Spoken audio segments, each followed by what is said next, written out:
9월 16일 목요일 말씀 동무입니다. 시편 22편 12절부터 31절까지입니다. 겸손한 자는 이렇게 삽니다. 어제 본문에 이어서 다윗이 지금 하나님이 자기를 버리신 것 같고 하나님이 자기에게 귀를 기울이지 않으시고 내버려 두신 것처럼 그렇게 느껴지는 그런 상황이었죠.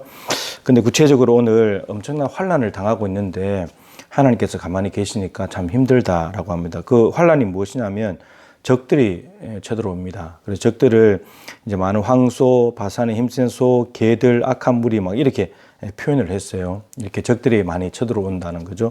또 두 번째는 뭐냐면 그러면서 이 몸이 쇠약해졌어요. 육신이 많이 쇠약해져 가지고 물같이 쏟아졌고 뼈가 어그러졌고 마음은 밀랍같이 녹아버렸고 그리고 힘은 질그릇 조각같이 연약해져가 깨지고 그리고 혀가 입천장에 붙어버렸대요.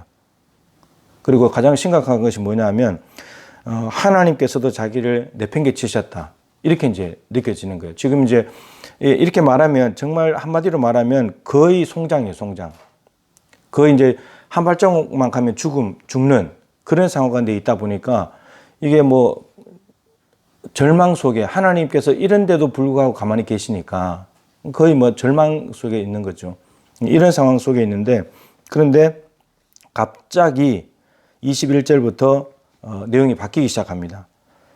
뭐라고 하면 주께서 내게 응답하시고 들소의 뿔에서 구원하셨나이다.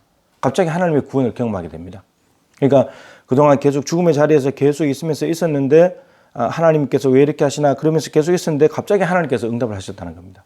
그러면서 이제 분위기가 하나님께서 구원하신 걸 찬송하고 감사하고 간증하고 선포하고 이런 분위기로 바뀌어지게 됩니다. 근데 이 본문에서 자신이 포함되어 있는 그것을 어떤 대상을 표현하면 자기가 포함되어 있는 그런 대상을 표현하는데 공고한 자 그리고 그 공고하다는 말은 겸손한 자 26절이나 겸손한 자 똑같은 히브리어 뿌리가 똑같은데 똑같은 사람인데 그는 하나님은 공고한 자의 공고를 멸시하거나 싫어하지 아니하시며 그의 얼굴을 그에게 숨기지 아니하시고 그가 울부짖을 때에 들으셨도다.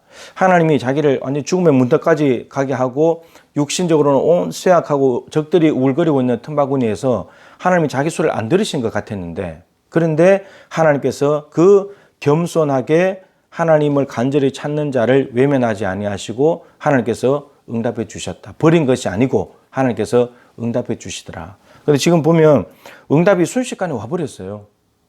순식간에 와버렸습니다. 그러고 난 뒤에 이 사람은 어떻게 하냐면 찬송을 하기 시작합니다. 겸손한 자는 어떻게 사는 사람이냐면 세 가지로 정리를 해보면 오늘 말씀입니다. 첫 번째, 끝까지 하나님만 보면서 기도하는 사람입니다. 하나님께만 도움을 구하는 거죠. 기도를 절대로 멈추지 않습니다. 아무리 하나님이 버리신 것 같다 할지라도. 이게 겸손한 사람이죠. 교만한 사람은 이렇게까지 갔다 하나님이 나를 버렸다 이렇게 하면 하나님 더 이상 안 찾습니다. 근데 겸손한 자는 하나님이 버렸다고 생각하는 순간까지도 내팽개쳤다고 하는 순간까지도 하나님께 기도하는 사람이에요. 겸손한 사람입니다. 그리고 두 번째는 이 사람은 인내합니다. 인내하는데 하나님은 겸손한 자에게 가까이 하시면서 은혜를 주신다 그랬잖아요. 그러니까 이 겸손한 사람은요, 겸손을 포기하면 안 되는 거예요. 겸손을 포기해버리는 순간 이건 끝나는 거예요. 하나님은 가까이 할 수 없는 거예요. 하나님은 겸손한 자에게 가까이 하시기 때문에 겸손한 사람이 겸손을 포기해버리면 하나님하고 멀어지는 거예요. 그래서 인내하는 거예요. 계속 참는 거예요. 계속 엎드려 있는 거예요. 계속 공감을 하나님께만 도움을 요청하는 거죠. 그 다음 세 번째는 어떻게 되냐. 이렇게 인내하다 보면 하나님이 갑자기 응답을 주세요. 응답을 주고 난 뒤에 겸손한 사람은 어떻게 반응하냐. 하나님을 높여버려요.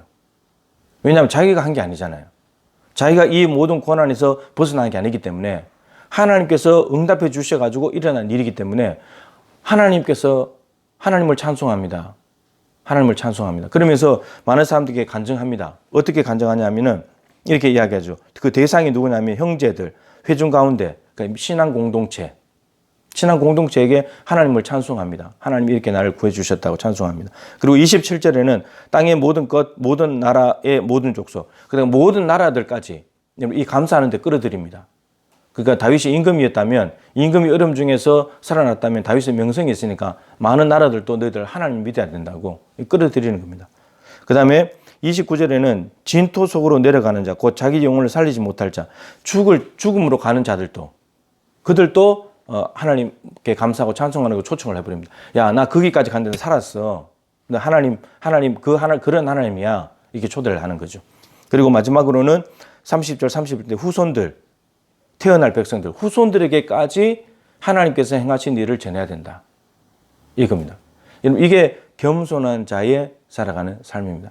여러분, 이 사람이 얼마나 극도의 고난을 경험하냐에 따라서 하나님이 거기까지 오시는 구원의 능력을 경험해 버리죠. 그러면 그까지 내려간 사람들을 초청할 수 있는 거예요. 그러니까 암에 걸려본 사람이 하나님의 은혜로 나았다면 암 걸려본 사람을 초청할 수 있는 거예요. 나 암 걸려 하나님 때문에 나았어. 이렇게 말할 수 있는 거죠. 근데 예를 들어서 뭐 가벼운 건 아니고 감기에 걸렸다가 나은 사람은 감기 걸린 사람에게밖에 말 못하는 거예요. 하나님이 고쳐주셨다. 이렇게밖에 못하는 거예요. 근데 감기 걸린 사람과 암까지 내려간 사람, 죽음의 문턱까지 간 사람은 다른 거예요. 그때마다 경험한 하나님이 있다면 그때마다 가 있는 사람들에게 하나님을 전할 수 있는 거죠. 그래서 우리가 고난을 너무나 싫어하고 안 왔으면 좋겠고 그러지만 사실은 거기까지 가면 하나님의 능력은 더 크게 경험하는 것이고 많은 사람들에게 더 많은 사람들을 초청해서 하나님의 능력을 간증하고 자랑할 수 있다는 것입니다. 겸손한 자에게는 이러한 은혜가 임합니다. 기도하던 거 포기하지 말고 끝까지 인내하고 겸손을 포기하지 말고 그리고 하나님께서 응답하셨을 때는 하나님을 높여드리는 겸손한 자로 살아가는 우리 모두가 되기를 소망합니다. 하나님, 오늘 겸손한 자가 어떻게 살아가는지를 보았습니다. 겸손한 자는 자기의 힘을 의지하지 않기 때문에 하나님께만 기도합니다. 하나님께만 소망을 둡니다. 기도를 절대로 포기하지 않습니다. 그리고 겸손한 자는 하나님께서 가까이 하시기 때문에 겸손을 포기하지 않습니다. 계속해서 낮은 자세로 납작 엎드려서 자기를 낮추고 있습니다. 그리고 하나님의 응답이 왔을 때 이 겸손한 사람은 자기 힘으로 된 것이 아니기 때문에 하나님만을 높이는 것을 보게 됩니다. 많은 사람들에게 하나님을 간증하는 주인공으로 살게 됩니다. 하나님, 우리 모두 다가 겸손한 자가 되게 하셔서 지금 이 다윗이 경험한 모든 것들을 동일하게 경험하게 도와주시옵시고 참으로 겸손한 자가 받는 복을 받아서 기쁨과 감사함으로 살아가는 은혜가 있게 하여 주시옵소서. 예수님의 귀하신 이름으로 간절히 기도드립니다. 아멘. 오늘도 겸손함으로 승리하시길 축복합니다.